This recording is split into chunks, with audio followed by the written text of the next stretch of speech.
O Atlántico, de escuras augas, estende os seus brazos que chegan calmos ata onde traban as costas. É aquí, preto das costas atlánticas, onde o océano esconde, baixo a area, unha das súas máis prezadas xoias.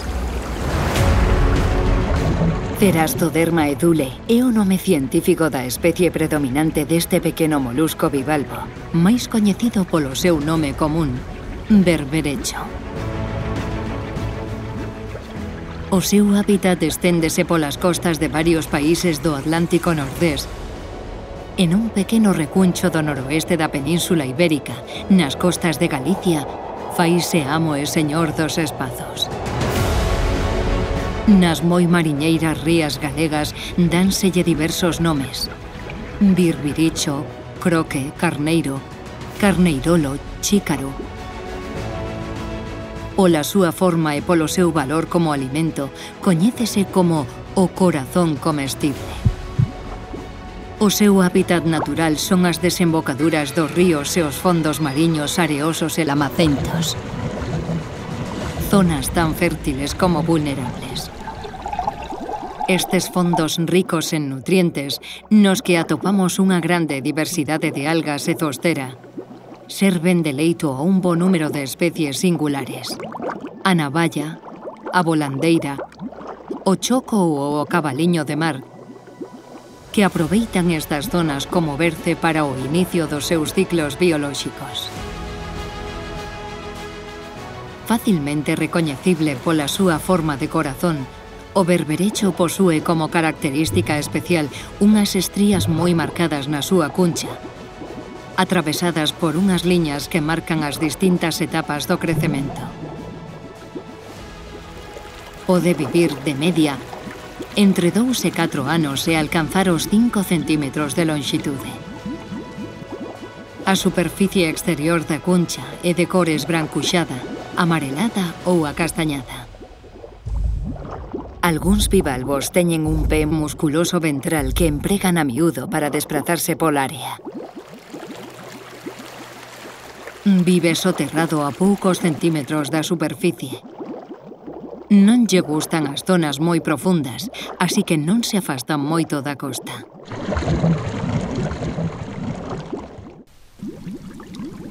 Os berberechos son comedores activos. Aliméntanse de fitoplancto por filtración, servíndose dun dobre sifón para inhalar e expulsar a auga. Son unisexuais, os sexos están separados.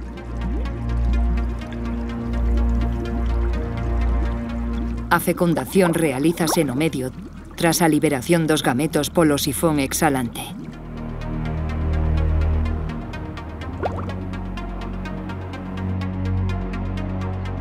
Despois da fertilización, os ovos desenvólvense formando larvas que nadan libremente durante semanas, antes de converterse en berberechos xuvenís e regresar ao substrato.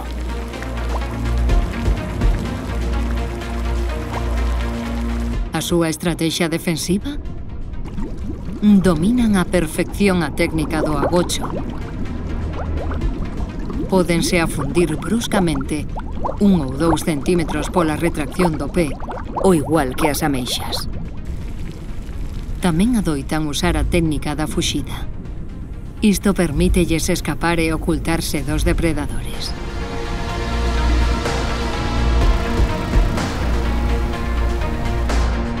Un dos seus maiores depredadores é o home. Cando baixa a marea e a area aparece espida aos raios do sol, é o momento idóneo para mariscar. Unha marea multicolor de barcos e mariscadoras a pé, aliñados como soldados, herdeiros dunha tradición ancestral, dispóñense a faenar todos xuntos. Na captura do berberecho utilízanse métodos tradicionais e artesanais. A pé, na zona intermareal removen area co sacho ou co angazo. Dende as embarcacións, con raños ou ferramentas de arrastre.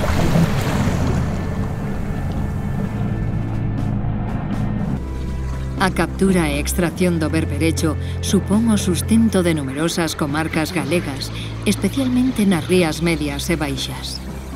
É o motor económico da nosa vila. O motor económico, estamos falando que tanto este ano pasado como o anterior, aquí facturouse 15 millóns de euros.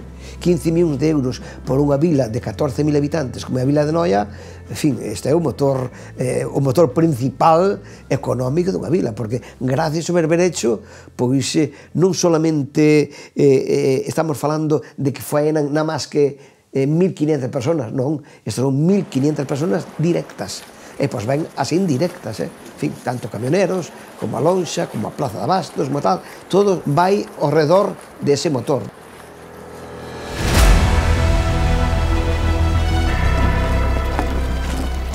A extracción do berberecho significou riqueza. Antes da organización da agrupación, en aquel tempo as embarcacións eran de remo, entón nos duros invernos que había, cando non se podía salir a pescar, o marisqueo a pé e a extracción de berberecho que había en grandes cantidades permitía ir a traballar, ir a vender e traer uns cartos para a casa para poder ir a comprar o aceite, o leite, o pan. A parte deso, cando non tiñas peixe, nin tiñas, ou levabas xa moitos días comendo o porco que habías criado na casa, ou a galiña, ou os ovos, pois permitíache coller uns berberechos con unhas patacas cachelas e alimentarte, ou facer unha empanada, o sea, que significou nestas vilas costeiras, significou nesa época o todo, porque a ameixa, como non se respetaban as tallas, estaba sobreexplotada e cada vez había menos.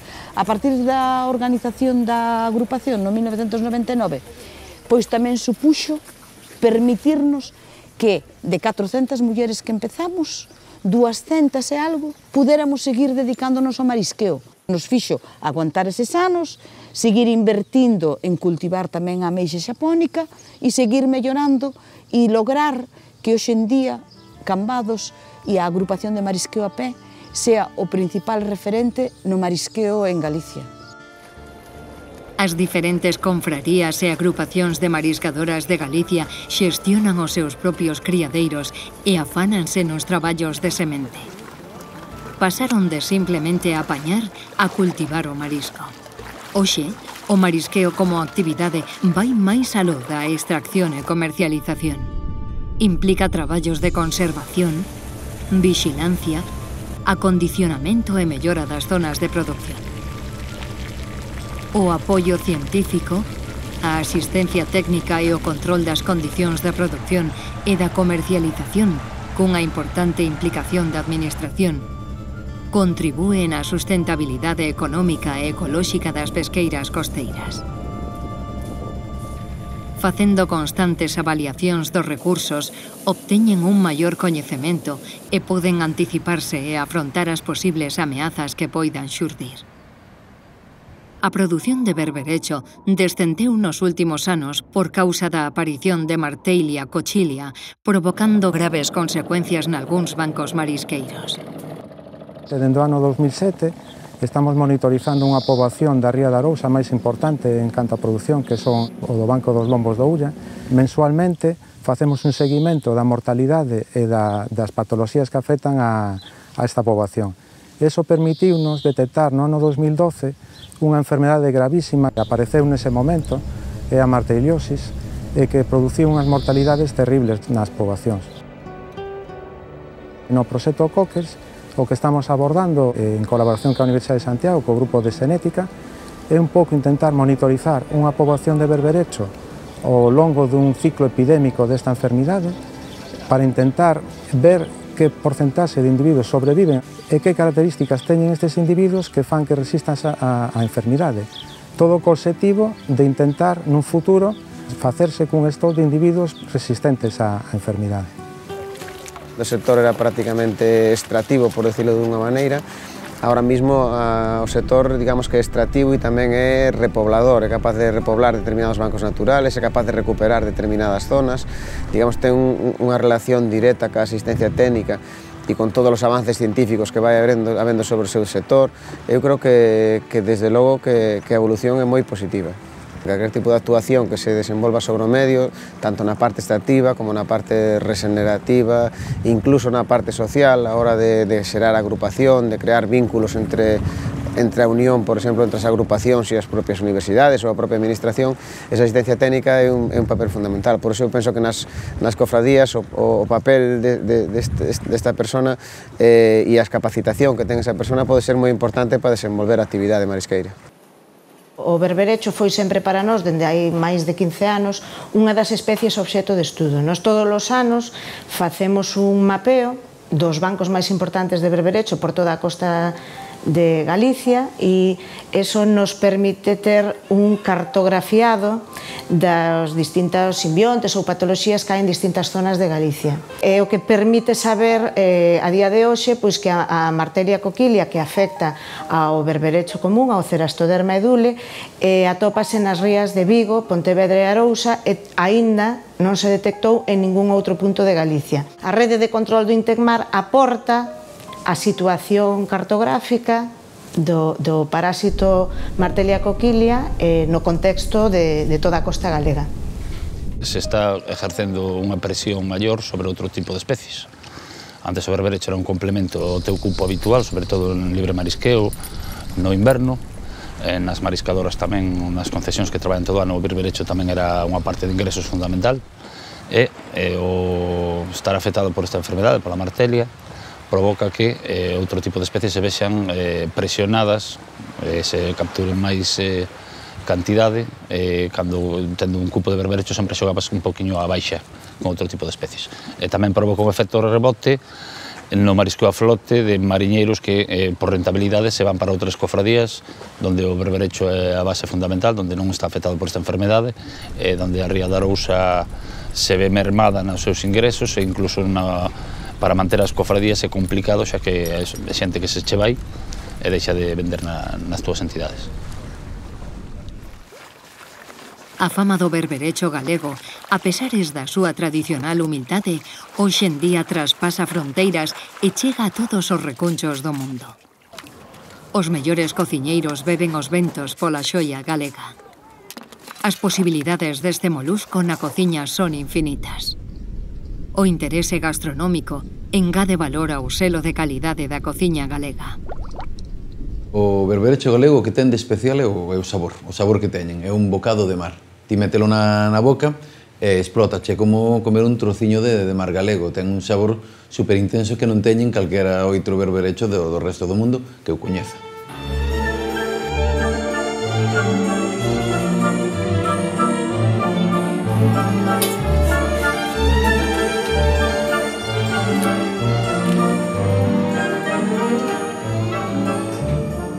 Non tiña o valor que tiña pola cantidad que había. Había moito, entonces ao haber moito non se lle fai caso, parece que non sirve para nada, pero realmente é un sabor que está superintenso, superlogrado, está moito por encima de outros bivalvos que teñen, que multiplican o seu valor por moito, pero realmente o berberecho, o sabor que ten é superintenso.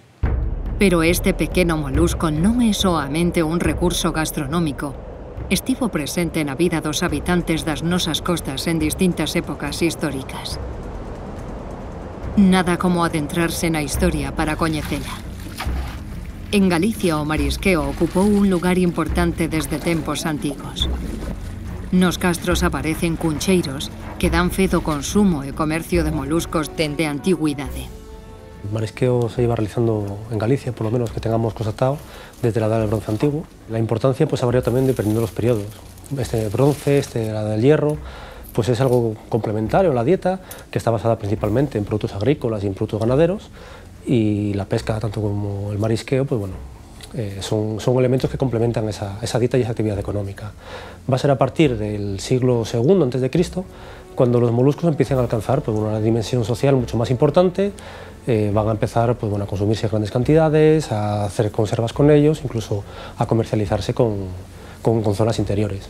Se empiezan a utilizar también como amuletos, de ahí vendrá todo el tema de las vieiras, el Camino de Santiago y demás, porque bueno, se les considera elementos protectores, elementos también que están vinculados con la fecundidad, pero el principal que van a tener a lo largo del tiempo va a ser el alimenticio. En época medieval, supuestamente decae su consumo, pero nos sigue apareciendo en los yacimientos, sigue continuando comercializándose y explotándose en las zonas costeras, incluso en Taramancos, que es un asentamiento cerca de Noya del siglo XV, tenemos restos que parecen evidenciar un comercio que en conserva de este producto, una explotación y conserva del berberecho, que según parece en parte iría destinado pues, al comercio con Portugal. El patrimonio marino, el patrimonio arqueológico tiene un problema hoy en día, ¿no? Que es el cambio climático, el cambio del nivel del mar y todo lo que estamos haciendo que está alterando nuestro planeta, ¿no? El principal problema que tenemos es que el mar se los está llevando, está desmontando estos concheros y esta información, que es información muy valiosa porque son los únicos datos que tenemos de las poblaciones naturales en épocas pretéritas. No tenemos estadísticas, no tenemos otros datos que no sean los arqueológicos. Y es que además el estudio de estos depósitos nos puede ayudar a problemas que tenemos hoy en día, como son la sobreexplotación o como son distintas enfermedades o diferentes elementos que están dañando a las poblaciones actuales. Es también una paradoja, ¿no? Algo que podría ayudar para solucionar los problemas actuales, debido a los problemas actuales, lo estamos perdiendo. Es bastante urgente actuar de manera pues, programada y consciente sobre este patrimonio antes de que desaparezca y no podamos hacer nada con él. Aínda que o berberecho era un recurso que non sempre gozou de moita popularidade, ten servido de inspiración na elaboración de xoias, cerámica, na música, na literatura, na pintura. O humilde berberecho que tanto había, sobre todo nunha zona como esta na que estamos aquí, que é o Serrido, pois si ten representación literaria, afortunadamente. Hai un escritor que era xuiz de Pontevedra, un xuiz liberal, na década de 1840 viviu aquí e traballou aquí en Cambados como xuiz. El debeu ver polos seus propios ollos o que se facía aquí cando era a ceifa do berberecho. Por iso, na súa obra A gaita gallega, que é de 1853, 10 anos antes dos cantares galegos de Rosalía de Castro, e que é, sin dúbida, a obra máis importante do Rexurdimento, el, nese manual de ensino da lingua galega e, ao mesmo tempo, un libro para a defensa da lingua galega, pois un dos capítulos finales escríbenos, entre outras cousas, primeiro, isto que estamos vendo aquí, de que o mar baixa todo ata a terra do Meco, ata o Grove, e neses momentos pois que baixan xente de todos os lugares do Salnés que parecen formigas, están todas aí, nenos, mulleres, a recoller toneladas de berberechos, non? O sea, está falando de mediados do século XIX, pero podo dicirche que sendo eu pequeno, pois a finais dos 50, eu vivín aquí, vindo con miña nai, cando era pequeniño, con 7 ou 8 anos, o marisqueo era prácticamente libre, daquela non había eso que se chama o permes. E aparte, no caso meu, como non había garderías, se a marea viña pronto, pois non podías levar o neno para a escola, entón traíalo aquí. O sea, enredábamos máis do que axudábamos, pero era a gardería. É a partir dos anos 50 do século XX cando aumenta a demanda e comercialización de mariscos en Galicia. O marisqueo veu evolucionando nos últimos anos ata configurarse como un paradigma de coxestión integral das áreas de explotación. Para coñecer este molusco non só como alimento, para comprender a relación e importancia social e a pegada cultural que ten nas zonas costeiras, para recuperar e, sobre todo, para valorar e protexer o papel que desempeña esta especie emblemática no litoral da área atlántica, púxose en marcha o proxecto Cockles, coordinado pola Fundación CETMAR. Cockles nace da idea compartida entre un conxunto de socios no que se chama o Espacio Atlántico da Unión Europea, de que o berberecho é un recurso emblemático que, a pesar da súa importancia, está sometido, ou afronta unha serie de ameazas e de problemas que poden ser abordados dende a investigación. Ao ser unha especie que está presente nas nosas costas dende hai milleiros de anos, ten unha importante pegada na historia, na cultura, en diferentes formas da cultura, na gastronomía, no turismo, na forma de vivir das xentes do mar. O interese do berberecho en cada país é diferente. Probablemente en Galicia sexa onde hai máis interese no berberecho e onde está máis desenvolvido todos os protocolos de xestión da pesquería de berberecho. Aquí en Galicia temos un problema moi serio, o máis serio agora mesmo é unha enfermidade que causou o colapso da pesquería do berberecho na ría de Arousa, na ría de Vigo e na ría de Pontevedra. Ese é o problema fundamental agora mesmo en Galicia. Entón, a investigación, no caso galego, ten que servir para superar este problema e recuperar e aumentar a produción de berberecho. Tamén dá un servicio moi importante ao ecosistema. Hai que ter en conta que é un recurso alimenticio moi importante para aves migratorias, por tanto é un sostén moi importante das comunidades de aves, pero tamén é alimento para peixes, tamén o berberecho é un enxeñeiro do sistema, é dicir, altera e modifica o substrato favorecendo un funcionamento do ecosistema. En definitiva, hai que facer que a poboación coñeza con detalle todos os servizos que proporciona o berberecho. Por eso me dou a gana de abrochar en estes versos cuns bichiños acochados, nuns cachiños moi pequenos que pola area esparxidos miran moitos con desprezo. Xoán Manuel Pintos, A gaita gallega, 1853.